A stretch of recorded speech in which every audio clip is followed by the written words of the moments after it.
May ibang pamilya ang asawa ko at buong pamilya niya ay itinago ito sa akin. Nang dalhin ko ang kambal na anak namin, natulala ang kanyang pamilya. Sa araw ng aming ika-7 anibersaryo ng kasal, umuwi ako ng 2 oras na mas maaga mula sa trabaho. Bumili ako ng cake at red wine, gusto kong sorpresahin ang asawa kong si Jose. Nang buksan ko ang pinto, walang tao sa sala. Mula sa kwarto, narinig ko ang pabulong na boses ng biyenan kong si Carmela. Yung isa ay kailangang pumasok sa pribadong elementarya. Ang tuition ay ₱5,000 sa 1 taon. Hindi mo pwedeng pabayaan yon. Bumuntong hininga ang biyenan kong lalaki, si Antonio. Paano natin ipapaliwanag kay Maria? Paano kung malaman niya? Kahit malaman niya. Ano naman? Makikipaghiwalay ba siya? Ang boses ni Carmela ay may kasamang panunuya gaya ng dati. 6 na taon na ang kambal. Hahayaan ba niyang lumaki ang mga anak niya nang walang ama? Nakatayo ako sa labas ng pinto at ang cake na hawak ko ay nahulog sa sahig. Ang cream at strawberry ay nagkalat tulad ng durog kong puso. Nang gabing iyon, umuwi si Jose na parang walang nangyari. Hinalikan niya ako sa noo at iniabot ang isang kahon ng kuwintas. Mahal, happy 7th anniversary. Tinitigan ko ang kanyang maamong ngiti at naaalala ang mga narinig ko kaninang araw. Parang nasusuka ako. Alam ng buong pamilya. Ako lang ang hindi nakakaalam.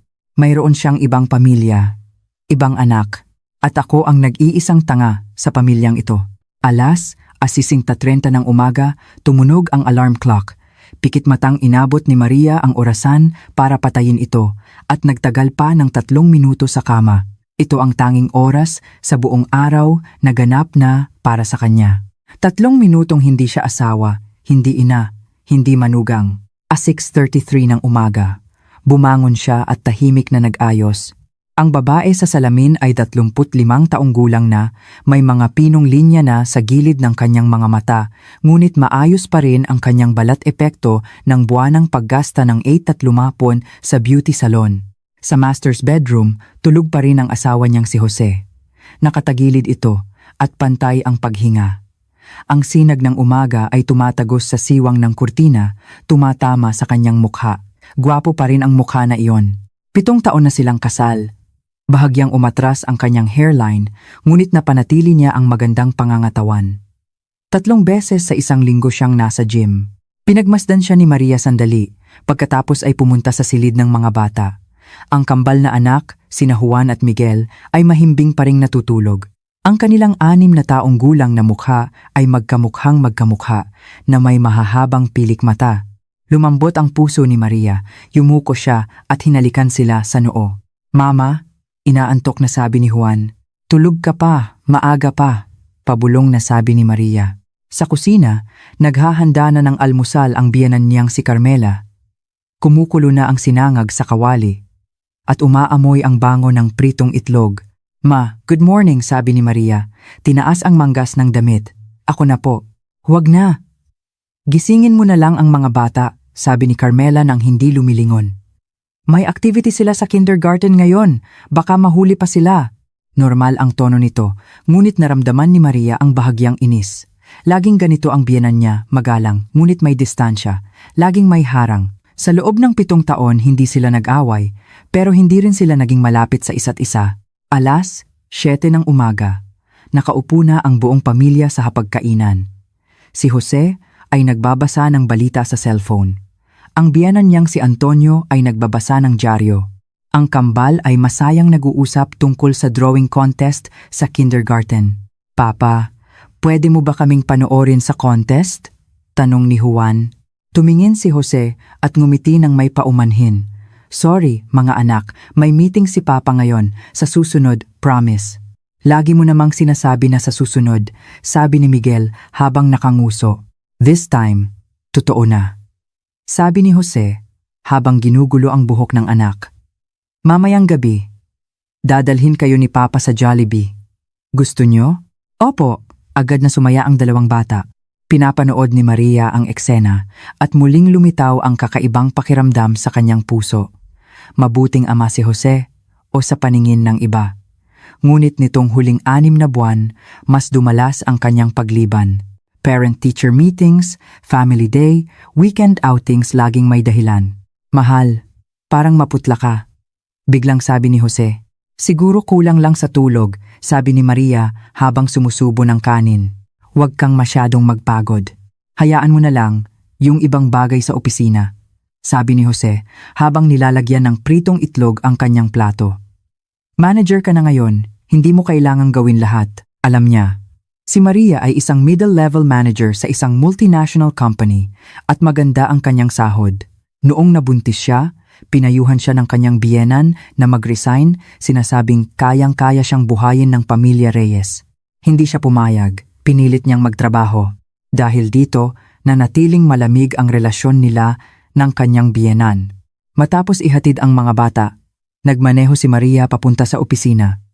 Habang nakatigil sa traffic light, napansin niya ang isang mahabang buhok sa passenger seat, kulay berde at bahagyang kulot. Hindi sa kanya, kinuha niya ang buhok at matagal na tinitigan. Hindi nagpapasakay ng babaeng katrabaho si Jose sa passenger seat. Sinabi niya iyon noon. Kanino ito? Tumunog ang kanyang cellphone. Si Jose. Mahal, baka gabihin ako ng uwi mamaya. May client dinner. Okay. Dahan-dahan sa pag-inom. Alam ko. I love you. Pagkababa ng telepono, binalot ni Maria ang buhok sa tissue at inilagay sa kanyang bag. Baka isang katrabaho lang na nakisakay, sabi niya sa sarili. Huwag mag-isip ng kung ano-ano. Ngunit kapag naitanim na ang binhi ng pagdududa, ito ay tutubo at mag-uugat. Pagkatapos ng meeting sa hapon, bigla na lang naisipan ni Maria na pumunta sa opisina ni Jose. Bihira siyang pumunta doon. Ayaw din ni Jose na pumupunta siya, masama raw tingnan. Kilala siya ng receptionist. Ma'am Maria, hinahanap niyo po si Sir Jose? Umalis po siya kaninang hapon. Saan siya pumunta? Parang may meeting po yata sa client, umiiwas ng tingin ang receptionist. Tumango si Maria. Salamat. Umalis na siya. Sa elevator, nakasalubong niya ang assistant ni Jose, si Mark. Ma'am? Nagulat si Mark. Daan lang ako. Napadaan lang. Ngumiti si Maria. Mukhang busy siya ngayon ah. Opo, medyo busy po. Maraming projects. Hindi makatingin sa kanya si Mark. Masyadong halata. Unti-unting lumubog ang puso ni Maria. Maging ang assistant niya ay pinagtatakpan siya. Alas, 10 ng gabi na umuwi si Jose. Amoy alak pero hindi gaanong matapang. Habang naliligo siya, tiningnan ni Maria ang kanyang mga damit. May bahid ng pabango sa kwelyo ng kanyang polo. Pambabaeng pabango.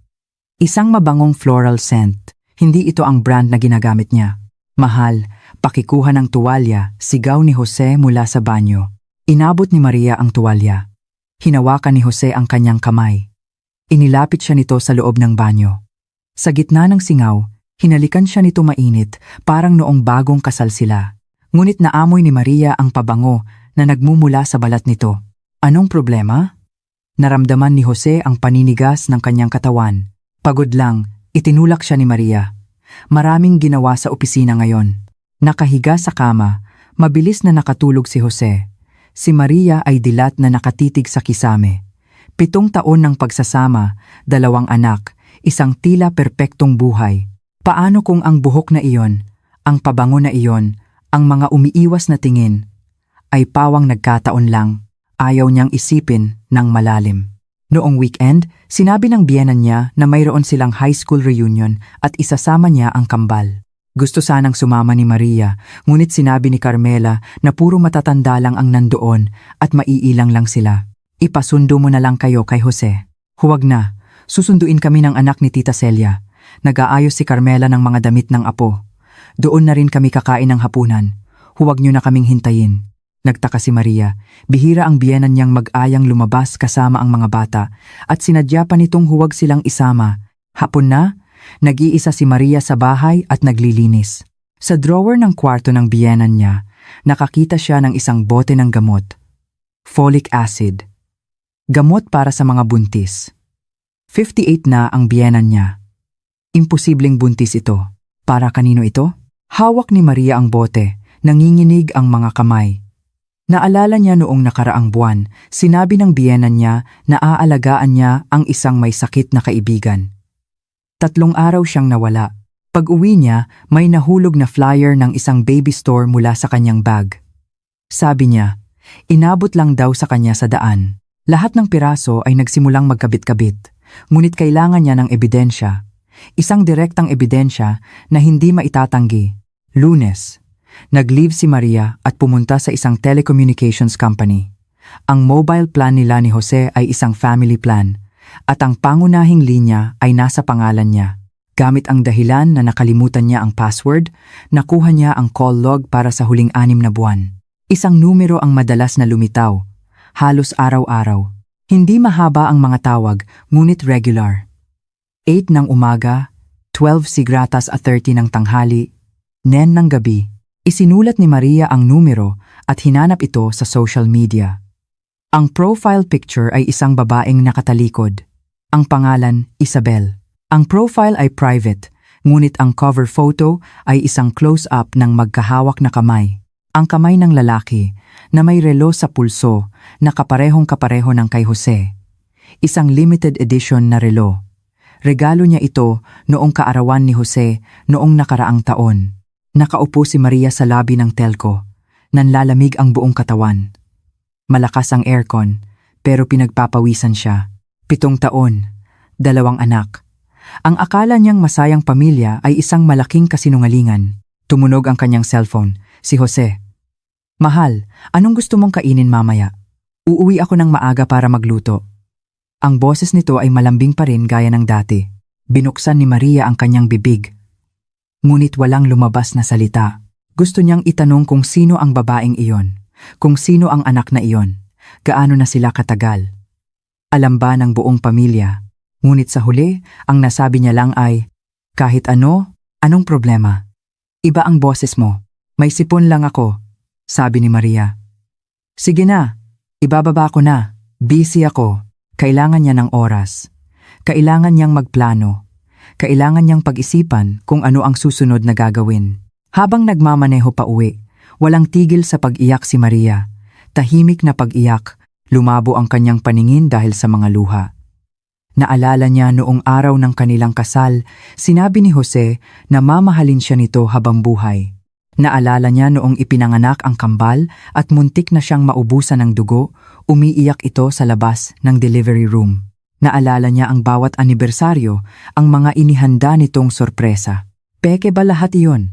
Ang mga lambing, ang mga pangako, ang mga araw at gabi, o baka mahal niya silang pareho? At gusto niya ng 2 pamilya. Pinunasan ni Maria ang kanyang luha. Hindi. Hindi pwede ito. Kailangan niyang malaman ang buong katotohanan. Pagkatapos, gagawa siya ng desisyon. Sa mga sumunod na araw, kumilos si Maria na parang normal ang lahat. Nagtrabaho, nag-alaga ng mga bata, nag-asikaso ng bahay, ngunit nagsimula siyang maging mapagmatyag sa mga usapan sa bahay, inoobserbahan ang bawat ekspresyon.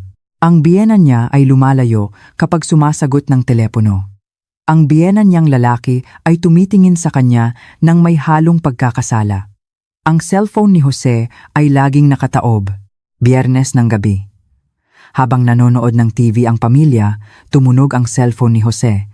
Tiningnan niya ito at ibinaba. Sino yon? Kaswal na tanong ni Maria. Sales agent. Nakakainis, sabi ni Jose. Ang kulit naman pala ng sales agent na yan.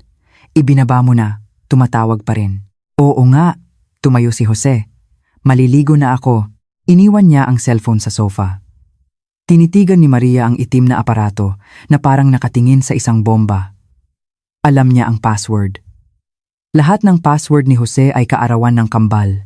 Pwede niyang buksan anumang oras para makita kung ano ang ipinadala ni Isabel. Ngunit hindi niya ginawa. Hindi dahil sa takot, kundi dahil hindi pa siya handang harapin ito. Sabado, sinabi ni Maria na may overtime siya sa trabaho. Maaga siyang umalis. Nagmaneho siya papunta sa isang subdivision sa Makati. Iyon ang address na nakarehistro sa numerong iyon. Maganda ang subdivision at maayos ang landscaping. Ipinark ni Maria ang sasakyan sa gilid ng daan at naghintay. Hindi niya alam kung ano ang hinihintay niya. Siguro isang anino, isang patunay. Bandang 10:00 ng umaga, nakita niya ang sasakyan ni Jose na pumasok sa subdivision, diretsong pinapasok ng guard. Sa passenger seat, may isang babae. Berdeng kulot na buhok, magandang mukha mula sa gilid. Mahigpit na hinawakan ni Maria ang manibela. Ang kanyang mga kuko ay bumaon sa kanyang palad. Masakit, pero hindi kasing sakit ng puso niya. Pinanood niya ang sasakyan na mawala sa pagitan ng mga gusali at pagkatapos ay pinaandar ang sariling sasakyan at umalis. Walang iyak, walang sigaw, kakaibang kalmado. Oras na para magharap. Pero hindi ngayon. Isang araw bago ang kanilang ika-7 anibersaryo, pumunta si Maria sa isang law firm. Nagkonsulta siya tungkol sa diborsyo, paghahati ng ari-arian, kustudiya ng mga anak. Matapos pakinggan ang kanyang kwento, pinayuhan siya ng abogado na mangalap muna ng ebidensya. Ang ginawa ng asawa mo ay isang malaking pagkakamali. Pabor sa'yo. Yan sa paghahati ng ari-arian at sa kustudiya. Gusto ko ng kustudiya sa mga anak ko, sabi ni Maria. Sa kambal, kadalasan ay hinahati, isa sa bawat magulang. Pero kung may ebidensya ka na may pagkakamali ang kabilang partido at sapat ang iyong pinansyal na kakayahan, pwede mong ipaglaban. Makakakuha ako ng ebidensya. Paglabas sa law firm, pumunta si Maria sa bangko. Inilipat niya ang lahat ng kanyang personal na ipon sa isang bagong account. Ipon niya iyon mula sa maraming taon ng pagtatrabaho. Ang pera sa joint account nila ay hindi niya ginalaw. Kung gagalawin niya ito ngayon, makakahalata si Jose. Gabi, pumunta siya sa bahay ng kanyang mga magulang. Hindi niya sinabi ang totoo. Sinabi niya lang na namimiss niya sila. Nagluto ang kanyang ina ng masarap na hapunan. Naglabas ang kanyang ama ng paborito nitong alak. Nasaan si Jose? Bakit hindi mo kasama? Tanong ng kanyang ina. Overtime, sabi ni Maria habang nilalagyan ng alak ang baso ng ama. Kung sakali lang. Kung sakali lang na maghiwalay kami, susuportahan niyo ba ako? Natigilan ang kanyang mga magulang. Anak, ano bang pinagsasabi mo? Hinaplos ng ina ang kanyang kamay. Maayos naman kayo. Bakit ka makikipaghiwalay? Nagtatanong lang. Tinitigan siya ng kanyang ama. Maria, sinaktan ka ba ni Jose? Hindi po. Yumuko si Maria at kumain. Pagod lang po ako nitong mga nakaraang araw. Kung ano-ano naiisip ko. Nang gabing iyon, natulog siya sa bahay ng kanyang mga magulang. Nakahiga sa kama kung saan siya lumaki, nakatingin sa kisame. Tuluyan nang tumulo ang kanyang mga luha. Naalala niya noong bata pa siya. Sinabi ng kanyang ama, Anak, kapag naghanap ka ng mapapangasawa, piliin mo yung mabait sa'yo. Nakita niya si Jose. Akala niya mabait ito sa kanya. Ngayon niya nalaman na mabait pala ito sa maraming tao. Kinabukasan, araw ng kanilang anibersaryo. Nag-leave si Maria. Bumili siya ng cake at red wine. Hindi niya alam kung bakit niya binili ang mga ito. Siguro para bigyan ng disenteng pagtatapos ang kanilang pagsasama. Pagkatapos, umuwi siya ng maaga. At narinig niya ang usapang iyon. Ang boses ng biyenan, ang buntong hininga ng biyenan, ang pagkakaroon ng isa pang anak, ang 505 na tuition fee. Lahat ng pagdududa, lahat ng hinala ay nakumpirma. Sa sandaling bumagsak ang cake sa sahig, naramdaman ni Maria na gumuho rin ang kanyang puso. Ngunit hindi siya pumasok para kumprontahin sila.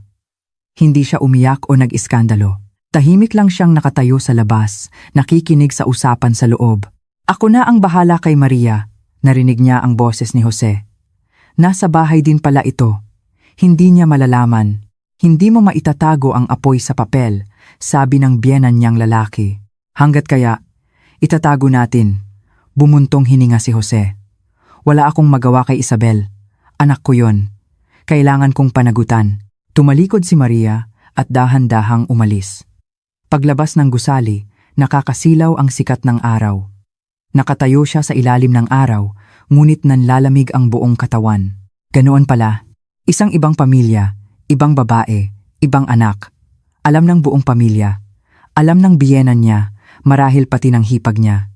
Siya lang ang parang tanga na walang alam. Gabi, umuwi si Jose. Inabot ang kuwintas, nagsasabi ng matatamis na salita. Tinitigan siya ni Maria at biglang nasuklam. Ang taong ito, ang mukha na ito, ang mga kamay na ito niyakap siya at niyakap din ang ibang babae. Sinabi sa kanya ng mahal kita, at sinabi rin sa ibang babae. Tinanggap niya ang kuwintas at nagpasalamat. Pagkatapos, naligo siya. Sa ilalim ng agos ng tubig, tahimik siyang umiyak. Pagkatapos maligo, umupo siya sa harap ng salamin. Tinitigan ang sarili. 15 taong gulang, may 2 anak, may karera, at may tila perpektong pamilya. Kabanata 3. Ang pagsisimula ng pagtakas. Ngayon, ang pamilyang ito ay guguho, ngunit hindi pwedeng basta na lang masira. May mga anak siya na kailangang protektahan, may kinabukasan na kailangang ipaglaban. Binuksan ni Maria ang isang drawer at kumuha ng notebook. Nagsimula siyang magsulat ng plano. Unang hakbang, mangalap ng ebidensya. Ikalawang hakbang, tiyakin ang seguridad sa pinansyal. Ikatlong hakbang, maghanap ng magaling na abogado. Ika-4 na hakbang, magharap. Pero ang pinakamahalaga sa lahat ay ang mga anak. Ang kambal ang kanyang buhay. Hindi niya sila kayang mawala. Nang pumasok si Jose sa kwarto, nakahiga na si Maria. Mahal, tulog ka na? Pabulong niyang tanong. Hindi pa. Humiga si Jose at niyakap siya mula sa likod. Nanigas ang katawan ni Maria, ngunit hindi niya ito itinulak. May bagong project sa opisina. Baka maging busy ako, sabi ni Jose. Baka kailanganin ko ring mag-overtime sa weekend. Sorry, hindi natin na-celebrate ng maayos ang anniversary natin. Okay lang, sabi ni Maria. Totoong okay na. Dahil simula ngayon, patay na ang kanyang kasal. Sa dilim dilat ang mga mata ni Maria. Naalala niya noong magkasintahan pa lang sila, araw-araw siyang sinusundo ni Jose sa trabaho. Naalala niya noong nag-propose ito, nanginginig ang mga kamay sa kaba. Naalala niya noong ipanganak ang mga anak nila, niyakap siya nito at sinabing, "Salamat sa hirap mo." Ang mga magagandang alaalang iyon ay naging mga patalim ngayon, isa-isang humihiwa sa kanyang puso. Ngunit hindi siya pwedeng bumagsak. Para sa mga anak niya, kailangan niyang maging matatag. Kinabukasan, nag-file si Maria ng annual leave. Sinabi niyang gusto niyang dalhin ang mga bata para magbakasyon. Hindi nagduda si Jose. Binigyan pa siya nito ng credit card. Enjoy kayo ng mga bata. Kung kulang, sabihin mo lang sa akin. Tinanggap ni Maria ang card habang tumatawa ng mapakla sa kanyang isip. Siguro ito ang paraan niya para bumawi sa kanyang pagkakasala. Pero hindi niya kailangan iyon. Ang kailangan niya ay katotohanan, ebidensya, at lakas para lumaban. Dinala ni Maria ang kambal sa isang kalapit na probinsya. Sa hotel, nagpadala siya ng text sa numerong iyon. "Asawa ako ni Jose. Mag-usap tayo." Walang sagot. Inaasahan na ni Maria. Nagsimula niyang ayusin ang mga ebidensyang hawak niya. Screenshots ng call log, screenshots ng social media ng babae, litrato ng folic acid sa drawer ng biyenan niya, at ang litrato ng sasakyan ni Jose sa labas ng subdivision. Hindi pa sapat. Kailangan niya ng mas direktang ebidensya para patunayan na may ibang pamilya si Jose, para patunayan ang kanyang pagkakamali. Matapos ang 3 araw sa hotel, umuwi si Maria kasama ang mga anak. Normal ang lahat, ngunit alam niya, may isang bagay na tuluyan nang nagbago. Nagsimula siyang bigyang pansin ang mga ari-arian ng pamilya. Ang titulo ng bahay ay nasa pangalan nilang dalawa ni Jose, pero ang down payment ay galing sa mga biyenan niya. Ang sasakyan ay nasa pangalan ni Jose. Ang karamihan sa ipon ay nasa joint account. Kung maghihiwalay sila, magkano ang makukuha niya? At mas mahalaga, ang mga anak. Hindi basta-bastang isusuko ni Jose ang kustudiya, lalo na sa kambal. Itinuturing silang yaman ng pamilya Reyes. Nag-research si Maria online, nagtanong sa mga kaibigang abogado. Ang conclusion? Kung mapapatunayan niya ang malaking pagkakamali ni Jose at sapat ang kanyang pinansyal na kakayahan, malaki ang tsansa na makuha niya ang kustudiya ng kambal. Kakayahang pinansyal, walang problema. Stable ang trabaho niya. Maganda ang sahod at may sarili siyang ipon. Ebidensya ng pagkakamali kailangan niya ng higit pa. 1 linggo makalipas, dumating ang pagkakataon. Sinabi ni Jose na may business trip siya ng 3 araw. Sinuri ni Maria ang kanyang flight information. Totoo ngang may flight siya, ngunit nagmaneho pa rin siya papunta sa airport. Naghihintay sa parking lot, dumating ang sasakyan ni Jose. Sa passenger seat, Nakaupo ang babaeng iyon. Sa pagkakataong ito, nakita ni Maria ng malinaw ang mukha nito. Bata, marahil mga 28, maganda at mahinhin. Sumunod si Maria sa loob, pinapanatili ang distansya. Si Jose at ang babae ay walang pisikal na kontak, ngunit magkatabi silang naglalakad, pabulong na nag-uusap, parang isang magkasundong mag-asawa. Habang nag-check-in, inabot ng babae ang kanyang ID. Kinuhaan ito ni Maria ng litrato mula sa malayo gamit ang kanyang cellphone. Pinalaki niya ang larawan at nakita ang pangalan, Isabel Cruz. Siya nga, hindi na nagpatuloy si Maria. Umalis na siya. Sa sasakyan, matagal siyang umiyak. Ang huling hibla ng pag-asa ay naputol na. Talagang magkasama si Jose at ang babaeng ito. Magkasama pa silang nag-business trip. Pag-uwi, nagsimula ng kumilos si Maria. Kumuha siya ng isang private investigator para imbestigahan si Isabel. Ang pera ay galing sa sarili niyang account. Hindi dapat mag-iwan ng bakas. 3 araw makalipas, ipinadala ng investigator ang report. Isabel Cruz, 28. Freelance illustrator. Nakilala si Jose 4 na taon na ang nakalipas. 3 taon na ang nakalipas. Nanganak siya ng isang babae. Ngayon ay 2.5 taong gulang na. Ibinili siya ni Jose ng isang kondo sa Makati, nakapangalan kay Isabel. Binibigyan siya ng ayan 100,000 allowance kada buwan. Ang bata ay nag-aaral sa isang pribadong preschool na may tuition fee na 500,000 kada taon. Kasama sa report ang mga litrato ni Isabel at ng kanyang anak. Litrato ni Jose na karga ang anak na babae. Litrato ng kanilang 3 sa isang parke. Sa mga litrato, masayang-masaya ang ngiti ni Jose. Isang ngiti na matagal nang hindi nakikita ni Maria. Hindi pala siya busy sa trabaho, hindi stressed. Binibigay niya lang pala ang kanyang oras at ngiti sa ibang pamilya. Tinitigan ni Maria ang mga litrato, manhid ang puso. Kapag sukdulan na ang sakit, hindi mo na ito mararamdaman. Ipinagpatuloy niya ang pagbabasa. Ang social media account ni Isabel ay nakablock sa kanya, pero bukas sa iba. Nakuha ng investigator ang mga screenshot. May mga litrato doon ni Jose na kasama ang anak sa kaarawan nito. May mga litrato nilang magkasama sa biyahe. May litrato ni Jose na nagluluto sa kusina sa hating gabi. Ang mga caption ay laging mainit. Pagod na si hubby. Buti na lang andito ka, ang aming munting pamilya. Naalala ni Maria na kapag nag-post siya, bihirang mag-like o mag-comment si Jose. Sabi niya, hindi raw siya mahilig sa cellphone. Hindi pala mahilig, ayaw niya lang lumitaw sa buhay niya. Sa dulo ng report, naroon ang bank statement ni Jose. Buwan-buwan, may regular na transfer kay Isabel. Iba-iba ang halaga. Mayroon ding isang malaking gastos ang pagbili ng sasakyan para kay Isabel. Kinwenta ni Maria. Sa loob ng 4 na taon, ang ginastos ni Jose sa kabilang pamilya ay hindi bababa sa 10 milyon. At siya, nag-iisip pa rin na nagpapakahirap ito sa trabaho. Nagtitipid siya, gustong makaipon para sa mas malaking bahay. Napakalaking kabalintunaan. Isinara niya ang report.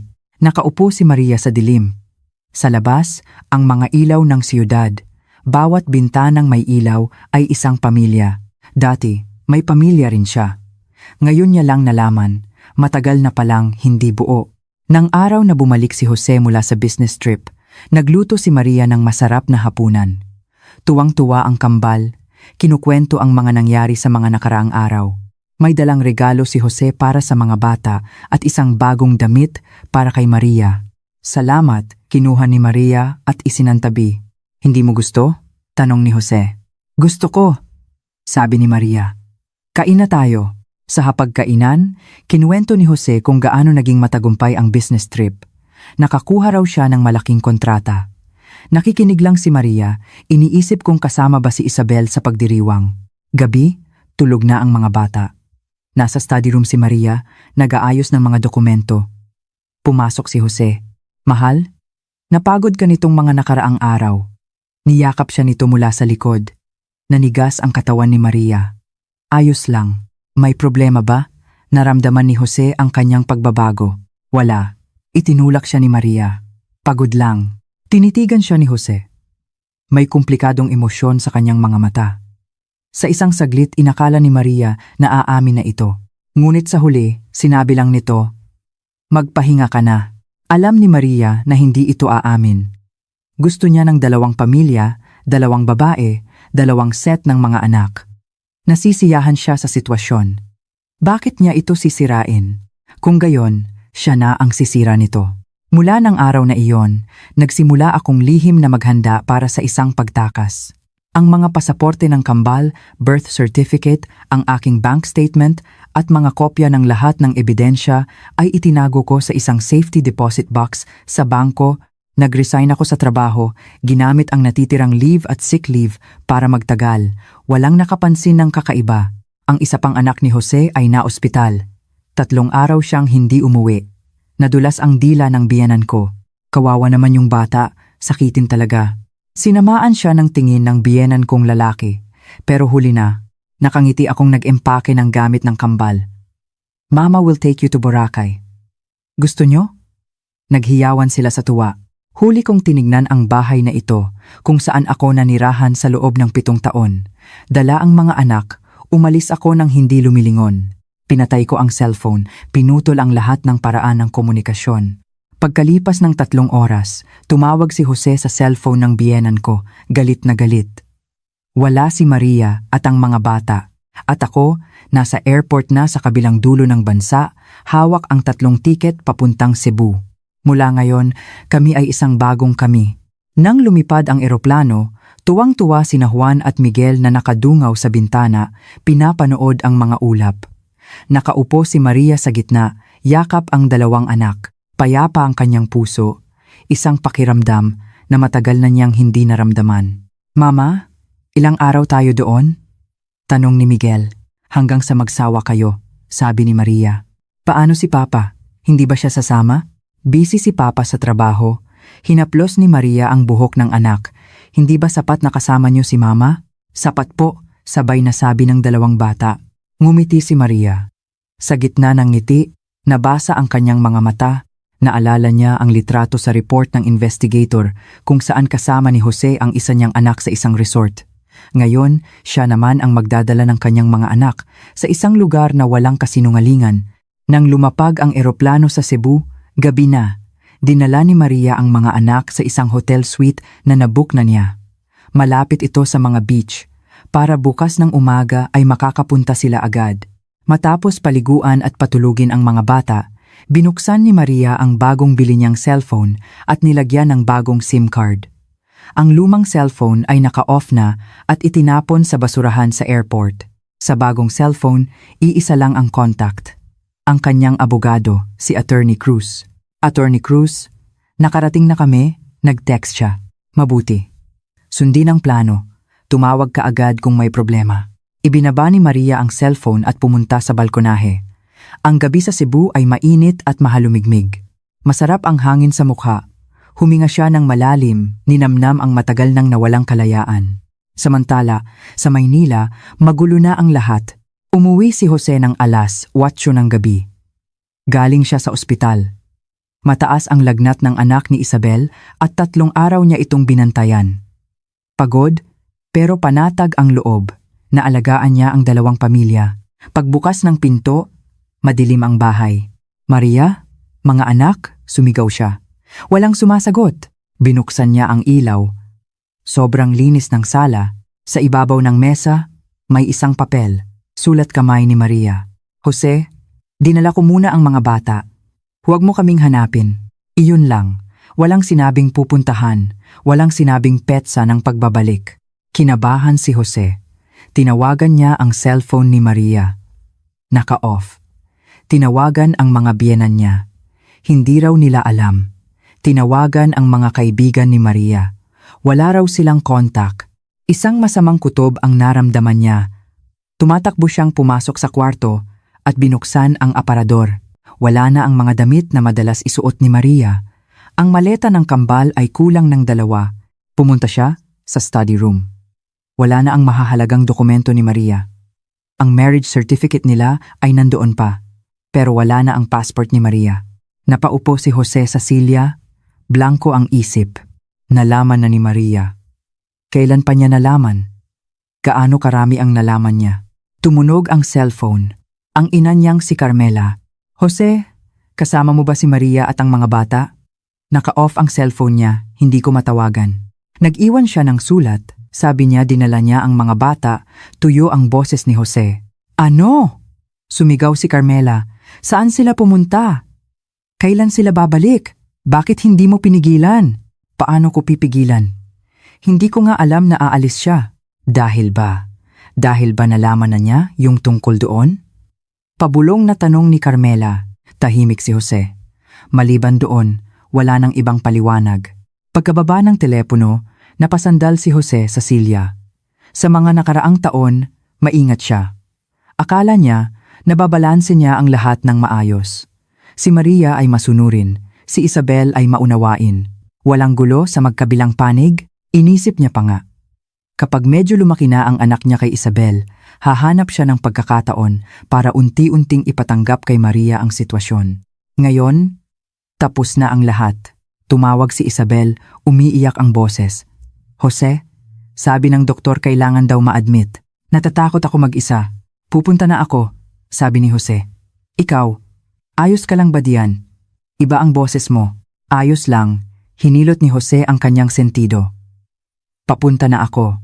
Pagkababa ng telepono, tinitigan niya ang walang laman na bahay. Sa loob ng 7 taon, laging mainit ang lugar na ito. May tawanan ng mga bata, may anino ni Maria. Ngayon, siya na lang mag-isa.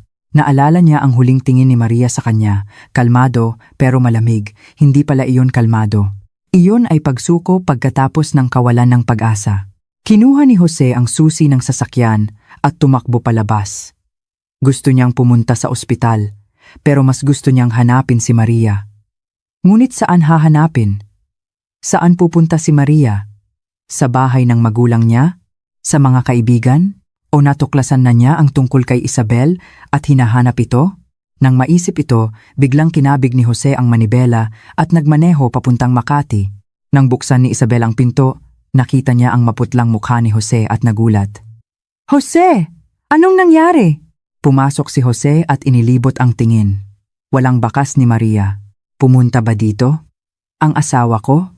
Tanong niya. Ang asawa mo? Hindi, nagtatakang sabi ni Isabel. Bakit siya pupunta dito? Nakahinga ng maluwag si Jose, ngunit mas lalong bumigat ang kanyang puso. Hindi hinanap ni Maria si Isabel. Saan siya nagpunta? Dala ang mga anak, pinutol ang lahat ng komunikasyon. Ito ay senyales ng tuluyang pag-alis. Ano bang nangyari? Hinawakan ni Isabel ang kanyang kamay. Umalis si Maria, kasama ang mga bata. Hindi ko alam kung saan, napaupo si Jose. Natigilan si Isabel. Alam niyang may pamilya si Jose, pero hindi niya inakalang bigla na lang maglalaho ang asawa nito. Sa pagkakaalam niya, ang asawang iyon ay dapat mahina, masunurin at hindi lalaban. Nalaman na niya. Pabulong na tanong ni Isabel. Siguro. Anong gagawin natin? Umiling si Jose. Hindi niya rin alam kung ano ang gagawin. Mag-report sa pulis, si Maria ang ina ng mga bata, hindi krimen ang pag-alis kasama ang mga anak. Kumuha ng private investigator, kailangan ng oras. At kung nagtatago si Maria, mahirap siyang mahanapin. Tumunog muli ang cellphone. Ang ama niyang si Antonio. Umuwi ka kaagad. Nahimatay ang nanay mo. Nang makarating si Jose sa bahay, nakahiga si Carmela sa kama. Maputla ang mukha. Nakaupo si Antonio sa tabi, seryoso ang mukha. Anong nangyari? Tanong ni Jose. Tingnan mo ang ginawa mo. Sinamaan siya ng tingin ni Antonio. Matagal ko nang sinabi sa'yo na hindi mo maitatago yan. Ngayon, umalis na si Maria. Dinala pa ang mga bata. Pa, wala nang maitutulong ang pagsasabi niyan ngayon. Kailangan natin siyang hanapin. Hanapin? Saan hahanapin? Mukhang mahinahon si Maria, pero matigas ang ulo niyan. Kung desidido siyang umalis, walang makakahanap sa kanya. Nagising si Carmela at hinawakan ang kamay ng anak. Jose, kailangan mong mahanap ang mga apo ko. Sila ang dugong Reyes. Alam ko ma, sabi ni Jose. Pero paano? Ang social circle ni Maria ay simple lang. Mga magulang, ilang kaibigan, mga katrabaho. Isa-isang tinawagan ni Jose. Ang sagot, hindi nila alam. Ang mga magulang ni Maria ay totoong walang alam. Sinabi lang ni Maria na magbabakasyon sila kasama ang mga bata. Hindi sinabi kung saan o kailan babalik. Jose, sinaktan mo ba si Maria? Tanong ng biyenan niyang lalaki sa telepono, mahigpit ang tono. Hindi po pa. Hindi? Bakit siya biglang aalis kasama ang mga bata nang hindi man lang namin alam kung saan? Inagaw ng biyenan niyang babae ang telepono. Jose, sinasabi ko sa iyo, kapag may nangyaring masama kay Maria, hindi kita mapapatawad. Ibinaba ni Jose ang telepono. Sumasakit ang ulo. Walang alam ang mga magulang ni Maria, walang alam ang mga kaibigan. Ang mga katrabaho, sinabing naka-leave siya. Lahat ng lead, nawala. Gabi na. Nag-iisa si Jose sa sala. Naalala niya ang mga nakalipas na 7 taon. Mabuting asawa si Maria, mabuting ina. Inalagaan niya ang pamilya, sinuportahan ang kanyang karera, hindi kailanman nagreklamo. At ano ang ibinigay niya? Kasinungalingan. Pagkakanulo. Isang ibang pamilya. Ngayon, umalis na ito kasama ang mga anak. Ito ang parusang nararapat sa kanya. Ngunit mga anak niya iyon. Hindi niya sila kayang mawala. Sina Juan at Miguel. Ang kambal na pinalaki niya, ang kanyang karangalan. Kinuha ni Jose ang cellphone at tinawagan ang isang kaibigang private investigator. Tulungan mo akong maghanap ng tao. Urgent. Sino? Asawa ko. Kasama ang 2 anak. Nawala kaninang hapon. Natahimik ang kausap sa kabilang linya. Jose, wala pang 24 oras na nawawala ang asawa mo. Hindi pa yan ituturing na missing person ng pulis. Kaya nga sa'yo ako tumatawag, sabi ni Jose. Hindi problema ang pera. Hanapin mo lang sila agad. Sige. Ipadala mo sa akin ang mga detalye. Pagkababa ng telepono, sinimulan ni Jose na kolektahin ang impormasyon ni Maria, SSS number, passport number, cellphone number, plaka ng sasakyan. Ngayon niya lang napansin na napakakonti pala ng alam niya tungkol kay Maria. Hindi niya alam kung sino ang mga kaibigan nito, kung saan ito gustong pumunta, kung ano ang ginagawa nito kapag malungkot. 7 taon ng pagsasama, tinatanggap niya lang ang mga ginagawa nito. Pero hindi niya ito tunay na kilala. 3:00 ng madaling araw, nag-text ang investigator. Ang credit card ng asawa mo ay may transaction sa airport kaninang hapon. Bumili ng 3 tiket papuntang Davao. Davao. Nagising ang diwa ni Jose. Nagpunta si Maria sa Davao kasama ang mga bata. Maaari mo bang malaman ang specific flight? Inaalam pa. Kailangan ng oras. Hindi na makapaghintay si Jose. Agad siyang nag-book ng pinakamaagang flight papuntang Davao. 6:06 ng umaga ang lipad. Habang nag-e-empake, nag-alinlangan si Jose. Sasabihin ba niya kay Isabel? Nasa ospital pa ang anak nito. Sa huli, nag-text na lang siya. May business trip ako ng ilang araw. Tumawag ka kung may kailangan. Hindi sumagot si Isabel. 5:00 ng umaga, nasa airport na si Jose. Bago sumakay, muling nag-text ang investigator. Nalaman ko na, ang tiket na binili ng asawa mo ay papuntang Cebu, hindi Davao. Cebu, isang siyudad sa Visayas, malayo sa Davao. Bakit doon pumunta si Maria? Sigurado ka? Oo, sigurado. Ipinadala ko na sa'yo ang screenshot ng booking. Tinitigan ni Jose ang screenshot. Totoo ngang passport number ni Maria at ang destinasyon ay Cebu. Agad niyang binago ang kanyang flight, pero ang pinakamaagang flight papuntang Cebu ay sa hapon pa. Habang nakaupo sa departure lounge, tinawagan ni Jose ang mga magulang ni Maria. Sinabi niyang posibleng nagpunta si Maria sa Cebu. Cebu? Anong gagawin niya doon? Tanong ng biyenan niyang babae. Hindi ko po alam. Pa, ma, kung sakaling tumawag si Maria sa inyo, sabihin niyo po agad sa akin. Hindi pwedeng lumaki ang mga bata ng walang ama. Ngayon mo lang nalaman na hindi pwedeng walang ama ang mga bata? Malamig na sabi ng biyenan niyang lalaki. Ano bang ginawa mo noon? Ibinaba ang telepono. Hawak ni Jose ang cellphone. Nanlalamig ang puso. Gustong-gusto siya ng mga magulang ni Maria noon. Ngayon, nagbago na ang pakikitungo nila. Ibig sabihin, posibleng sinabi na ni Maria sa kanila ang totoo. 2:00 ng hapon lumipad ang eroplano at dumating sa Cebu ng 4:00. Pagkababa pa lang binuksan agad ni Jose ang cellphone. May text mula sa investigator. Nag-check-in ang asawa mo sa isang hotel sa Cebu. Ipadadala ko ang address. Sumakay si Jose ng taxi at dumiretso sa hotel. Habang nasa biyahe, iniisip niya ang eksena kapag nakita niya si Maria. Hihingi siya ng tawad, magpapaliwanag, hihilingin na patawarin siya. Sasabihin niyang mahal niya ito, mahal niya ang mga anak, at hindi niya sila kayang mawala. Pagdating sa hotel, dumiretso si Jose sa front desk. Hinahanap ko si Maria Santos. Kasama niya ang 2 batang lalaki na kambal. Dapat naka-check-in sila dito. Tiningnan ng receptionist. Pasensya na po, sir. Pero walang ganyang bisita dito. Imposible. Ngayon lang sila nag-check-in. Sir, wala po talaga. Ipinakita ni Jose ang address ng hotel na ipinadala ng investigator. Ito ang hotel. Paki-check po ulit ng maigi. Muling tiningnan ng receptionist. Umiling ito. Wala po talaga, sir. Wala po kaming bisita na ganyan ang pangalan. Baka gumamit ng ibang pangalan.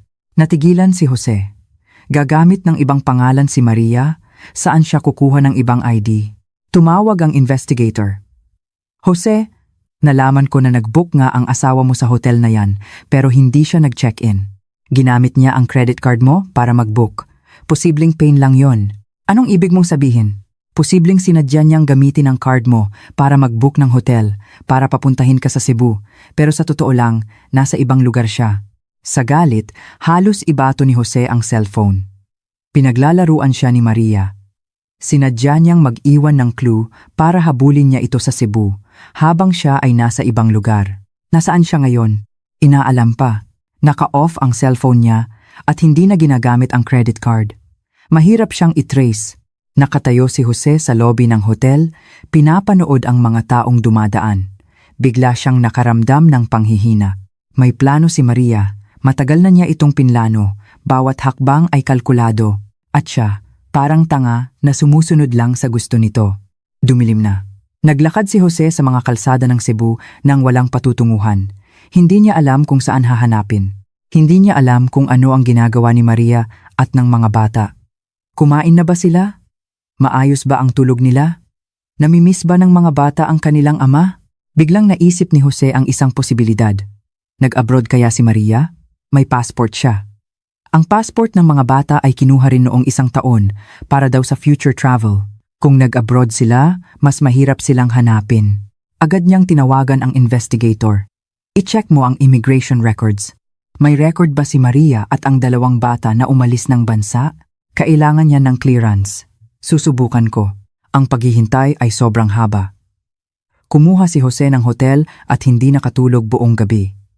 Paulit-ulit niyang inaalala ang mga kilos ni Maria nitong mga nakaraang buwan, naghahanap ng kahit anong senyales. Kailan siya nagsimulang magduda? Kailan siya nagsimulang magplano? Bakit wala siyang napansin? Kinabukasan ng umaga, tumawag ang investigator. Na-check ko na. Walang record na umalis sila ng bansa. Nasa Pilipinas pa rin ang asawa mo at mga anak. Nakahinga ng maluwag si Jose. Nasa Pilipinas pa sila. May pag-asa pang mahanap. Ngunit nagpatuloy ang investigator. Nalaman ko na 1 buwan na ang nakalipas. Nagbukas ang asawa mo ng isang safety deposit box sa isang bangko. Ang address ay dito sa Cebu. Cebu. 1 buwan na ang nakalipas, pumunta na si Maria sa Cebu. Ano ang laman ng safety deposit box? Hindi ko alam. Kailangan ng personal na presensya o authorization para buksan. Agad na pumunta si Jose sa bangko. Ngunit tulad ng sinabi ng investigator, walang authorization mula kay Maria, hindi niya mabubuksan ang box. Ito ay isang clue. 1 buwan na ang nakalipas, pumunta si Maria sa Cebu para magbukas ng safety deposit box. Ibig sabihin, matagal na niyang pinlano ang pag-alis. Kung gayon, posibleng mayroon siyang matutuluyan dito sa Cebu. Nagsimulang maghanap si Jose sa Cebu. Pumunta siya sa mga real estate agent. Nagtanong kung may isang babaeng nagngangalang Maria Santos na umupa o bumili ng bahay. Pumunta siya sa mga eskwelahan. Nagtanong kung may isang pares ng kambal na lalaki na lumipat. Walang nahanap. Sa 3 araw, halos mawalan na ng pag-asa si Jose nang magbigay ng isa pang clue ang investigator. Nalaman ko na may pinsan si Maria dito sa Cebu, si Ana Garcia. Malapit daw sila. Posibleng doon siya nagpunta. Naalala ni Jose na may pinsan nga si Maria sa Cebu, pero bihira silang magkita. Nagkita sila noong kasal nila, pero pagkatapos noon ay wala ng komunikasyon. Ipadala mo sa akin ang address. Sinundan ni Jose ang address. Isang lumang apartment complex. Kumatok siya sa pinto ni Ana. Isang babae sa katanghaliang gulang ang nagbukas. Sino po sila? Nandyan po ba si Ana? Asawa po ako ni Maria. Naging alerto ang ekspresyon ng babae. Maria? Hindi ko kilala. Pinsan niyo po siya. Paanong hindi niyo kilala? Desperadong sabi ni Jose. Ana, alam kong posibleng nagpunta dito si Maria. Sabihin mo sa akin kung nasaan siya. Nasa kanya ang mga anak ko. Sinabi ko nang hindi ko kilala. Isasara na sana ni Ana ang pinto. Hinarangan ni Jose ang pinto. Ana, parang awa mo na. Hayaan mo akong makita ang mga anak ko. Ako ang ama nila. Namimiss ko na sila. Namimiss mo sila? Mapaklang tumawa si Ana. Nasaan ka noong namimiss mo sila? Nasa piling ng ibang babae? Jose, sinabi na sa akin lahat ni Maria. May iba kang pamilya at anak. Ngayon mo lang naalala na may mga anak ka dito? Namula ang mukha ni Jose. Sinabi na nga ni Maria kay Ana.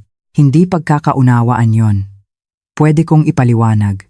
Huwag ka nang magpaliwanag. Malamig na sabi ni Ana.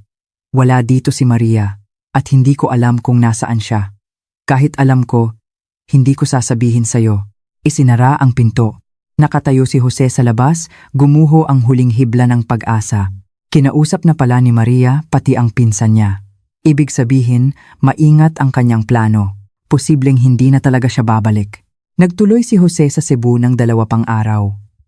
Araw-araw siyang naghihintay sa labas ng apartment ni Ana, umaasang makita si Maria o ang mga bata, ngunit tahimik ang apartment. Walang pumapasok o lumalabas. Sa 5 araw, kailangan nang umalis ni Jose. Tinatawagan na siya ng opisina. Ang anak ni Isabel ay nakalabas na rin ng ospital at kailangan ng mag-aalaga. Pagbalik sa Maynila, pareho pa rin ang lahat. Ngunit iba na. Walang laman ang bahay, walang tawanan ng mga bata, walang anino ni Maria. Nakaupo si Jose sa sofa. Tinitigan ang dating mainit na tahanan. Sa unang pagkakataon, nagsisi siya. Nagkamali siya. Sobrang mali. Akala niya, kaya niyang magkaroon ng 2 pamilya, kayang balansehin ang 2 babae. Ngayon, wala na siyang pamilya. Kailangan ng ama ng anak ni Isabel. Ngunit ang puso ni Jose ay lumipad na sa kung nasaan man ang kanyang kambal. Kinuha niya ang cellphone at nag-text sa lumang numero ni Maria. Maria, patawarin mo ako. Nasaan ka? Hayaan mong makita ko ang mga anak natin. Pakiusap. Message sending failed. Ang numerong iyon ay hindi na aktibo. Ibinaba ni Jose ang cellphone, tinakpan ang mukha ng 2 kamay. Ang mga luha ay tumulo mula sa pagitan ng kanyang mga daliri. Nawala na sila. Tuluyan na silang nawala. Maagang dumarating ang tagsibol sa Cebu. Katapusan pa lang ng Pebrero, namumulaklak na ang mga puno. Ang inuupahang apartment ni Maria ay may magandang komunidad. May playground, swimming pool, at library. Mabilis na naka-adjust ang kambal sa bagong kapaligiran. Sa tulong ni Maria, nakapasok sila sa isang magandang pribadong paaralan sa malapit. Mama, bakit tayo dito sa Cebu mag-aaral? Tanong ni Juan. Dahil dito nakahanap si Mama ng bagong trabaho, hinaplos ni Maria ang buhok ng anak. Gusto niyo ba dito? Opo. Malaki ang bagong school at mababait ang mga teacher, sabi ni Miguel. Pero medyo namimiss ko si Papa. Kumirot ang puso ni Maria. Alam niyang hahanapin ng mga bata ang kanilang ama. Hindi ito maiiwasan. Ngunit hindi niya sila pwedeng ibalik sa isang kapaligirang puno ng kasinungalingan. Busy si Papa sa trabaho. Kapag may oras na siya, bibisitahin niya kayo. Nagsinungaling si Maria. Nang maayos na ang mga bata, sinimulan ni Maria na asikasuhin ang mga legal na usapin. Lumipad si Attorney Cruz mula Maynila papuntang Cebu, dala ang mga papeles para sa diborsyo. Natanggap na ni Jose ang subpina mula sa korte, sabi ni Attorney Cruz. Pumayag siyang makipagdiborsyo, pero hinihiling niya ang kustodiya ng mga bata. Imposible, mariing sabi ni Maria. Alam ko, may sapat tayong ebidensya para patunayan ang kanyang pagkakamali. at ang iyong pinansyal na kakayahan ay sapat para alagaan ang dalawang bata. Binuklat ni Attorney Cruz ang mga dokumento. Ito ang listahan ng mga ari-arian. Ayon sa batas, makakakuha ka ng kalahati. Ang gusto ko lang ay ang nararapat sa akin, sabi ni Maria. Pwede nang mapunta sa kanya ang bahay, pero gusto ko ng kalahati ng ipon. At yung pera na ibinigay niya sa babae, iyon ay paglilipat ng conjugal property. Gusto kong bawiin yon. Tumango si Attorney Cruz. Nangangalap na kami ng ebidensya. Ang bahay at sasakyan na nakapangalan kay Isabel ay binili gamit ang inyong conjugal property. Pwede nating hilingin na ibalik iyon. Tumingin si Maria sa labas ng bintana. Sa community, naglalaro ang mga bata. Ang tawanan nila ay naririnig. Ang kanyang mga anak ay nasa baba, nakikipaglaro sa mga bagong kaibigan. Nagsimula na ang bagong buhay. Unang linggo ng Marso. Unang pagdinig sa korte, hindi dumalo si Maria. Si Attorney Cruz ang kanyang kinatawan. Dumating si Jose, kasama ang kanyang abogado. Mainit ang naging pagdinig. Iginigiit ng abogado ni Jose na walang kasalanan si Jose at hinihiling ang kustodiya ng kambal. Inilabas ni Attorney Cruz ang mga ebidensya, call logs, bank statements, mga litrato ni Isabel at ng anak nito, at ang mga flight records ni Jose at Isabel. Namutla si Jose. Hindi niya inasahan na ganito karaming ebidensya ang nakalap ni Maria.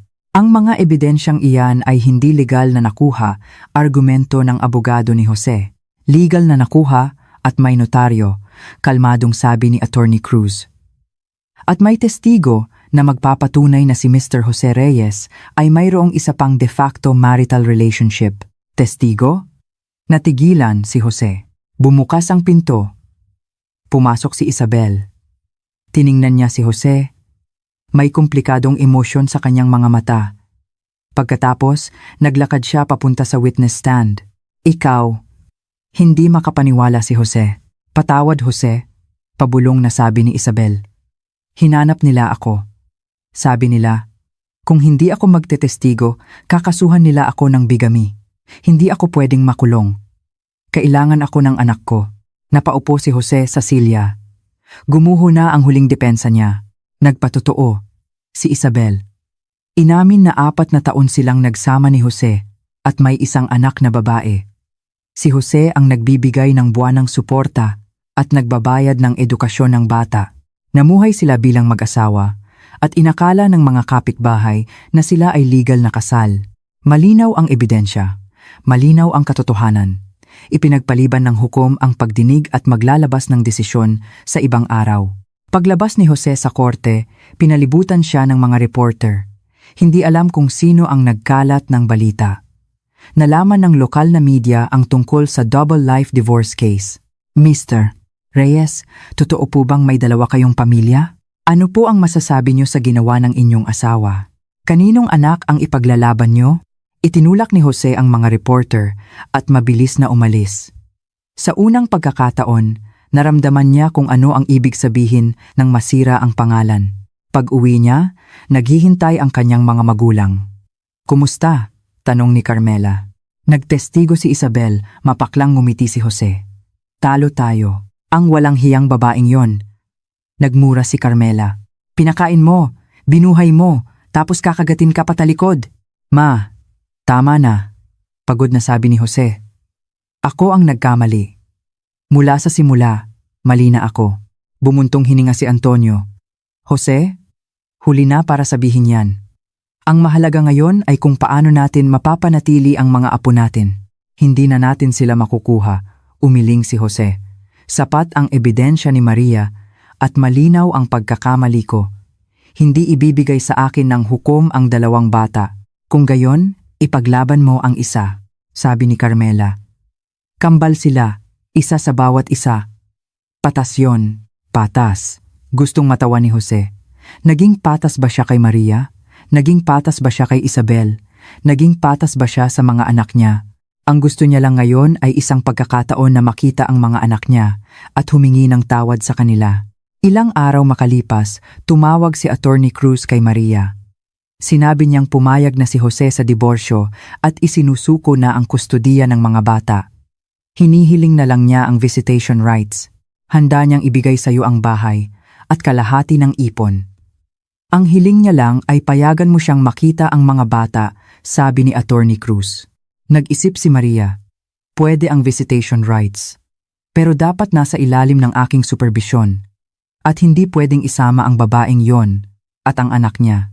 Maaari nating isulat yan sa kasunduan. At kailangan niyang pumirma ng isang kasunduan na hindi na niya guguluhin ang buhay namin ng mga anak ko. Unang linggo ng Abril, formal na nilagdaan ang kasunduan sa diborsyo. Nakuha ni Maria ang kalahati ng halaga ng bahay, kalahati ng ipon at bahagi ng perang ginastos ni Jose para sa bahay at sasakyan ni Isabel. Nang pumirma si Jose, nanginginig ang kanyang kamay. 7 taon ng pagsasama, nagtapos na. Pwede ko bang makita ang mga anak ko? Tanong niya kay Attorney Cruz. Sabi ni Miss Santos, kapag naka-adjust na ang mga bata sa bagong kapaligiran, aayusin niya ang pagkikita niyo. Tumango si Jose, may luha sa kanyang mga mata. Mayo. Bumili si Maria ng isang maliit na kondo sa Cebu. Hindi malaki, pero sapat na. Maganda ang komunidad at maganda ang paaralan. Sanay na ang kambal sa bagong buhay. May mga bago na silang kaibigan. Sumali sa football at art class. Masaya sila araw-araw. Tuwing weekend, dinadala sila ni Maria sa beach. Tumatakbo ang mga bata sa buhanginan, ang kanilang tawanan ay sumasabay sa sinag ng araw. Mama, tingnan mo ang nakuha kong shell. Tumakbo si Juan. Ang ganda. Kinuha ni Maria ang shell. Mama, kailan tayo uuwi sa Maynila? Tanong ni Miguel. Namimiss mo na ba ang Maynila? Opo. Namimiss ko si Lolo at Lola, at si Papa. Hinaplos ni Maria ang buhok ng anak. Sa summer, uuwi tayo, okay? Okay po? Tinitigan ni Maria ang mga anak. Puno ng pasasalamat ang puso. Salamat at napakatatag nila. Salamat at mabilis silang naka-adjust. Salamat at nanatili silang masayahin at mapagmahal na mga bata. Huling linggo ng Hunyo, inayos ni Maria ang pagkikita ni Jose at ng mga bata sa isang family restaurant sa Cebu. Dumating si Jose kalahating oras na mas maaga. Kinakabahan, pinagpapawisan ng mga kamay. Paulit-ulit na tumitingin sa relo. 3 buwan na niyang hindi nakikita ang mga anak. Tumangkad na kaya sila? Tumaba o pumayat? Naaalala pa kaya nila ang kanilang ama? Nang dumating si Maria kasama ang mga bata, agad na namula ang mga mata ni Jose. Papa, tumakbo ang kambal at yumakap sa kanya. Niyakap ni Jose ang 2 anak, tumulo ang luha. Inamoy niya ang mga anak, ang amoy na pamilyar sa kanya, ang amoy ng tahanan. Papa, saan ka nagpunta? Ang tagal mong hindi kami dinalaw, tanong ni Juan. Busi si Papa sa trabaho, garalgal ang boses ni Jose. Sabi ni Mama, nandito ka na raw sa Cebu. Pwede mo na kaming dalawin palagi, sabi ni Miguel. Oo mga anak, dadalawin kayo ni Papa palagi, tumingin si Jose kay Maria. Salamat. Tumango si Maria at umupo sa kabilang mesa, binibigyan sila ng espasyo. Naglaro si Jose kasama ang mga bata, kumain ng ice cream, nagkwento ng mga nangyari sa loob ng 3 buwan. Hindi niya magawang tanungin kung kumusta si Maria, kung ano ang plano nila sa hinaharap. Mabilis na lumipas ang 2 oras. Lumapit si Maria. Mga anak, oras na para umuwi. Papa, kailan ka ulit babalik? Tanong ni Juan. Sa susunod na buwan, promise, sabi ni Jose. Pinky promise? Pinky promise. Nagpaalam ang mga bata sa kanilang ama at sumama sa kanilang ina. Nakatayo si Jose sa labas ng restaurant, pinapanood silang papalayo hanggang sa mawala sa karamihan. Kinuha niya ang cellphone at nag-text kay Maria. Salamat. Maayos ang mga bata. Inalagaan mo sila ng mabuti. Sumagot si Maria, mga anak ko sila, maikli, ngunit malinaw. Mga anak niya, palaging magiging mga anak niya, tag-araw. Dinala ni Maria ang mga bata sa Maynila para bisitahin ang kanilang mga lolo at lola. Umuwi rin si Jose. Sa ilalim ng pagbabantay ng mga magulang ni Maria, nakasama niya ang mga bata sa loob ng isang araw. Malamig ang pakikitungo ng mga magulang ni Maria kay Jose, ngunit para sa mga bata, pinayagan pa rin siyang bumisita. Anong plano mo sa buhay? Tanong ng biyenan niyang lalaki. Magtatrabaho ng maayos, magiging mabuting tao, sabi ni Jose. Pa, ma, patawarin niyo po ako. Kay Maria ka humingi ng tawad, sabi ng biyenan niyang babae. Ang gusto lang namin ay maging maayos ang buhay ni Maria at ng mga bata. Tumango si Jose. Alam niyang may mga pagkakamaling hindi na maitatama, may mga sugat na hindi na maghihilom. Ang kaya niya lang gawin ay respetuhin ang desisyon ni Maria at gampanan ang kanyang tungkulin bilang isang ama. Agosto. Na-regular si Maria sa bago niyang trabaho sa Cebu. Isang middle manager sa isang multinational company.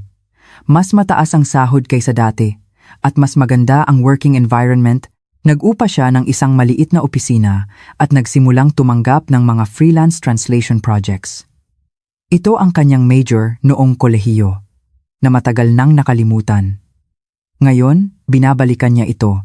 Ang buhay ay abala ngunit masaya. Trabaho, pag-aalaga sa mga bata, mga hobby tuwing weekend, at paminsan-minsang pakikipagkita sa mga kaibigan. Muling bumalik ang ngiti sa mukha ni Maria. Isang ngiti na mula sa puso, magaan at malaya. Setyembre. Nasa grade 2 na ang mga bata. Dumalo si Maria sa parent-teacher meeting. Nakaupo sa classroom, tinitigan ang upuan ng kanyang mga anak, puno ang puso. Sinabi ng guro, isang batang babae, Ma'am Maria, mabilis pong naka-adjust sina Juan at Miguel. Maayos ang pakikitungo nila sa mga kaklase at masipag mag-aral. Salamat po ma'am. Pero, nag-alinlangan ang guro. Minsan po, sinasabi nilang namimiss nila ang kanilang ama. Kumirot ang puso ni Maria. Bantayan ko po. Pauwi, tinanong ni Maria ang mga bata. Namimiss niyo na ba si Papa? Tumango si Juan. Sabi ni Papa, dadalawin niya kami every month pero hindi pa siya dumadalaw ngayong buwan. Nag-text si Maria kay Jose. Hinahanap ka ng mga bata, kailan ka pupunta ngayong buwan? Mabilis na sumagot si Jose. Pwede ba sa weekend? Pwede. Sa weekend, dumating si Jose. Dinala niya ang mga bata sa Science Museum, sa amusement park. Buong araw silang naglaro. Nang ihatid niya ang mga bata sa gabi, iniabot niya kay Maria ang isang sobre. Ano to? Child support. Para sa buwan na ito, sabi ni Jose. Simula ngayon, ide-deposito ko na lang sa account mo tuwing unang araw ng buwan. Tinanggap ni Maria. Salamat. Maria. Nag-aalangang sabi ni Jose. May sasabihin ka pa ba? Si Isabel. Umuwi na siya sa probinsya kasama ang anak niya. Naghiwalay na kami. Natigilan si Maria sandali, ngunit hindi nagsalita. Alam kong wala nang saysay na sabihin to ngayon. Pero gusto kong malaman mo. Nagkamali ako. Hindi dapat kita niloko. Hindi dapat kita sinaktan. Mahina ang boses ni Jose. Sana maging masaya ka. Totoo, magiging masaya ako, sabi ni Maria. Tumango si Jose at tumalikod. Tinitigan ni Maria ang kanyang likod. Sa unang pagkakataon, naramdaman niya na marahil kayang paghilumin ng panahon ang ilang bagay. Hindi pagpapatawad, hindi paglimot, kundi pagpapakawala. Oktubre. Nakakilala si Maria ng isang bagong kaibigan sa Cebu, ama ng kaklase ng kanyang mga anak. Ang pangalan niya ay Marco, at isa rin siyang single parent, may isang anak na babae. Nagkakilala sila sa parent-teacher meeting. Matapos ang ilang usapan, nalaman nilang magkasundo sila. Si Marco ay isang propesor sa universidad, mabait at magalang. Mabait din siya sa mga bata. Hindi madali ang mag-alaga ng 2 bata mag-isa, sabi ni Marco. Nakasanayan na, ngumiti si Maria. Ikaw din, hindi madali mag-alaga ng isang anak na babae. Magtulungan na lang tayo, sabi ni Marco. Sa weekend, pwede nating dalhin ang mga bata para maglaro, para may kalaro rin sila. Nag-isip si Maria at pumayag. Kailangan niya ng social life. Kailangan din ng mga anak niya ng mga kaibigan. Noong weekend, nag-outing ang 2 pamilya. Ang anak ni Marco, si Maya, ay 7 taong gulang, tahimik at maganda. Nakasundo niya agad ang kambal. Nakaupo si Maria at Marco sa damuhan, pinapanood ang mga bata. Madalas bang dumalaw ang dati mong asawa? Tanong ni Marco. 1 beses sa 1 buwan, sabi ni Maria. Maayos naman siya ngayon. Nagbibigay ng suporta sa tamang oras, dumadalaw sa tamang oras. Mabuti yan, sabi ni Marco. Anuman ang naging relasyon ng mga magulang, hindi dapat maapektuhan ang mga bata. Tumango si Maria. Ganoon din ang iniisip niya. Kaya pinapayagan niyang dumalaw si Jose, pinapayagan niyang manatili ang koneksyon ng mga bata sa kanilang ama. Para ito sa mga bata, hindi para kay Jose. Nobyembre. Nakakuha si Maria ng isang malaking proyekto at kumita ng malaki. Dinala niya ang mga bata sa isang biyahe. Pumunta sila sa lugar na matagal na nilang gustong puntahan, Disneyland. Sa harap ng kastilyo, tuwang-tuwa ang kambal na nagpapakuha ng litrato. Tinitigan sila ni Maria. Naalala ang sarili niya, 1 taon na ang nakalipas, sa malamig na bahay na iyon, nakikinig sa biyenan na pinag-uusapan ang tuition fee ng ibang bata. Ngayon, tapos na ang lahat. May bago na siyang buhay, bagong trabaho, bagong kaibigan. Ang mga anak niya ay malusog at masaya. Ito ang pinakamalaking kaligayahan, Pasko. Nagtapat si Marco kay Maria. Alam kong hindi pa tayo matagal na magkakilala. Pero para sa akin, isa kang mabuting babae, isang mabuting ina, seryosong sabi ni Marco. Gusto kong makasama ka. Sabay nating alagaan ang mga bata, hindi agad sumagot si Maria. Kailangan niya ng oras, kailangan niyang pag-isipan. Ang mga sugat mula sa nakaraang pagsasama ay naroon pa. Natatakot siyang pumasok sa isang bagong relasyon. Bigyan mo ako ng panahon para pag-isipan, sabi niya. Sige, hihintayin kita. Bagong taon. Dinala ni Maria ang mga bata sa Maynila para magdiwang kasama ang kanyang mga magulang. Naghanda ang kanyang ina ng masaganang Noche Buena. Maria, pumayat ka, sabi ng kanyang ina. Mas maganda kapag payat, ngumiti si Maria. Kumusta naman, yung si Marco? Tanong ng kanyang ama. Mabait po, mabait din sa mga bata. Kung gayon, pag-isipan mo, sabi ng kanyang ina. Bata ka pa. Hindi pwedeng mag-isa ka habang buhay, tumango si Maria. Alam niyang nag-aalala ang mga magulang niya. Ngunit may sarili siyang ritmo. Pagkatapos ng bagong taon, bumalik sila sa Cebu. Nagpatuloy ang buhay. Trabaho, pag-aalaga sa mga bata, paminsan-minsang pakikipag-date kay Marco. Dahan-dahan, ayon sa daloy ng buhay.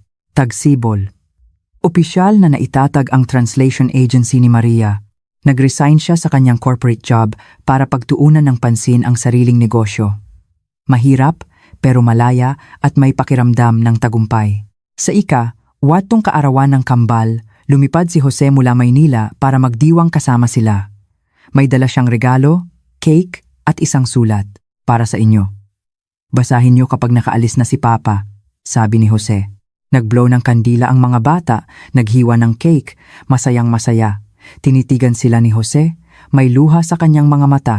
Maria, salamat, sabi niya. Para saan? Salamat sa pagpapalaki mo sa kanila ng maayos, sabi ni Jose. Salamat at pinapayagan mo pa rin akong makita sila. Hindi nagsalita si Maria. Ginagawa niya ito para sa mga bata, hindi para kay Jose. Nang umalis si Jose, binuksan ng mga bata ang sulat. Mahaba ito. Isinulat ni Jose ang kanyang pangungulila sa mga anak, ang kanyang pagsisisi at ang kanyang mga pangako para sa hinaharap. Sabi ni Papa, mamahalin niya kami palagi. Sabi ni Juan, hinaplos ni Maria ang buhok ng anak. Mahal kayo ni Papa palagi. At mahal din kayo ni Mama palagi. Mahal namin si Mama. Yumakap ang dalawang bata sa kanya. Niyakap ni Maria ang mga anak, puno ng pasasalamat ang puso. Salamat sa pagsubok na ito na nagpatatag sa kanya. Salamat sa mga anak niya na nagbigay sa kanya ng lakas para magsimulang muli. Tag-araw, tinanggap ni Maria ang alok ng kasal ni Marco. Walang malaking kasalan. Isang simpleng salo-salo lang kasama ang dalawang pamilya. Masaya ang mga bata. Sinasabing mayroon na silang kapatid na babae. Nang araw na ikinasal sila, nag-post si Maria sa social media. Muling pagsisimula. Nagpapasalamat sa lahat. Ang larawan ay isang family picture ng kanilang 4. Nag-like si Jose. Nag-comment. Congratulations. Sumagot si Maria. Salamat. 2 simpleng salita na naglalaman ng lahat ng pagpapakawala at pagpapatawad. Taglagas. Nakakuha ng malaking proyekto ang agency ni Maria. Sobrang abala. Ngunit gaano man kaabala, naglalaan pa rin siya ng oras para sa mga anak, para sa kanyang asawa. Ang buhay ay abala ngunit masaya. Bawat araw ay puno ng pag-asa. Pasko. Dinala ni Maria ang mga bata para magbigay ng regalo sa dati niyang mga biyenan. Tumanda na si Carmela. Nang makita ang mga apo, tumulo ang kanyang luha. Lola, huwag ka nang umiyak. Pinunasan ni Juan ang luha ng kanyang lola. Namimiss ko kayo. Dadalaw po kami palagi. Nang umalis sila, inihatid sila ni Antonio sa baba. Maria, patawarin mo kami sa mga nangyari noon, sabi nito. Tapos na po yon, sabi ni Maria. Mag-ingat po kayo. Oo, tapos na. Ang mga panloloko, ang mga sakit, ang mga luha, tapos na. Ang Maria ngayon ay may karera, may pamilya, may asawang nagmamahal sa kanya at may mga anak na kaibig-ibig. Nilakbay niya ang pinakamadilim na daan. At sa wakas, narating ang liwanag. Sa sasakyan pa uwi, tulog na ang mga bata. Hinawakan ni Marco ang kamay ni Maria. Pagod ka ba? Hindi. Sumandal si Maria sa kanyang balikat. Masaya ako. Sa labas ng bintana, kumikinang ang mga ilaw ng siyudad. Bawat bintanang may ilaw ay isang tahanan. May sarili na ring tahanan si Maria. Sa pagkakataong ito, totoo, buo, at puno ng pagmamahal. Naalala niya ang gabing iyon 1 taon na ang nakalipas, puno ng kawalan ng pag-asa. Umalis siya kasama ang mga anak. Noon, hindi niya alam kung saan siya pupunta. Ang alam niya lang, kailangan niyang umalis. Ngayon, nagpapasalamat siya sa matapang na sarili niya noon. Salamat at hindi siya sumuko, hindi nagpatalo. Pinili niya ang dignidad at kalayaan. Siguro, ganito ang buhay. May nawawala, may nakukuha, may sakit, may ligaya, may pagtatapos, may pagsisimula. At ang kwento ni Maria ay nagsisimula pa lang. Kapag ang kasal ay naging isang magandang kasinungalingan, ang pag-alis ay hindi pagtakas, kundi ang pinakamalaking pagliligtas sa sarili. Ang lakas ng isang ina ay hindi nasusukat sa pagtitiis, kundi sa katapangan na protektahan ang isang bagong simula matapos malaman ang katotohanan. Ang tunay na pamilya ay hindi nakatali sa dugo, kundi sa mga taong pinipiling manatili sa iyong tabi sa gitna ng anumang unos. Ang babaeng nakaahon mula sa isang dobleng buhay ay muling itatayo ang sarili niyang kaharian sa sarili niyang lupa. Sa pagkakataong ito, ang pader ay gawa sa dignidad at ang korona ay mula sa pagpapahalaga sa sarili. May ibang pamilya